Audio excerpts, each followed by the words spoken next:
Hello Shravs. Hi. ఎండలు బాగా ఎక్కువ అవుతున్నాయి, ఏమైనా స్పెషల్ చేస్తుంది ఉందా? ఇంట్లో బనానాస్ చాలా ఉన్నాయి, ఏదైనా చేద్దాం అనుకుంటున్నా. స్పెషల్ ఐస్ క్రీమ్ చేసి పెడతా, బనానా ఐస్ క్రీమ్ ఇంకా బనానా చాక్లెట్ ఐస్ క్రీమ్ రెండు చేసి. ఓ చాలా గ్రేట్. రెండు ఒకటేసారి అయిపోతాయా? జస్ట్ సింపుల్ ట్రిక్ ఉంటుంది అంతే, ఓకే. సేమ్ ప్రాసెస్ చేద్దాం. ఓకే. ఫస్ట్ 4 బనానాస్ తీసుకొని చాప్ చేసి పెట్టుకోండి.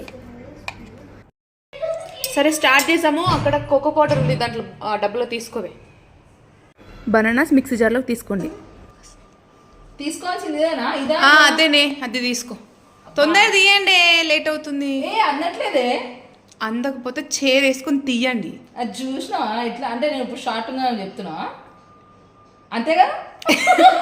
మరి షార్ట్ ఉన్నప్పుడు ఒప్పుకోవాలి షార్ట్ ఉన్నారని. నెక్స్ట్ 5 లైన్ డేట్స్ వేసుకోండి.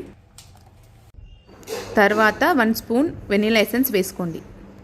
నెక్స్ట్ 1/2 కప్ మిల్క్ వేసుకోవాలి. ఇక నేనే తీసుకోవాలి, తీయమంటే బాగా కాలినట్టు తీయట్లేదు. ఏం చేద్దాం, తప్పదు కదా.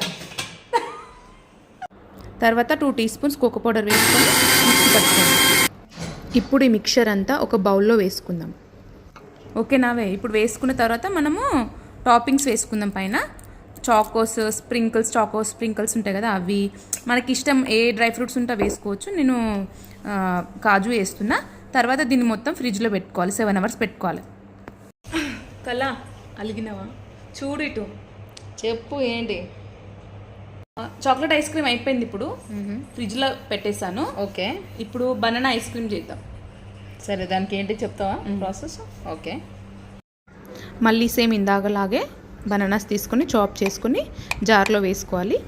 సేమ్ లైన్ డేట్స్ వేసుకొని వెనిలా ఎసెన్స్ వేసుకొని మిక్సీ పట్టుకోవాలి. అంతే. ఇక్కడ నెక్స్ట్ జార్లోకి ట్రాన్స్ఫర్ చేసుకొని టాపింగ్స్ వేసుకొని ఫ్రీజర్లో డీప్ ఫ్రిడ్జ్లో పెట్టుకోవాలి 7 అవర్స్ వరకు.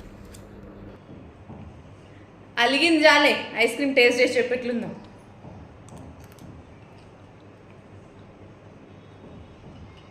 సూపర్గా ఉంది. చల్లబడినావా?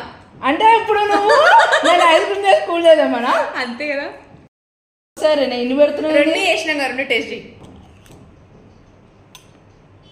ఇదేంటిది? ఇది chocolate banana ice cream. Thank you. Please subscribe జ్యోతికల. Like, share and subscribe Jyothika friends. Thank you.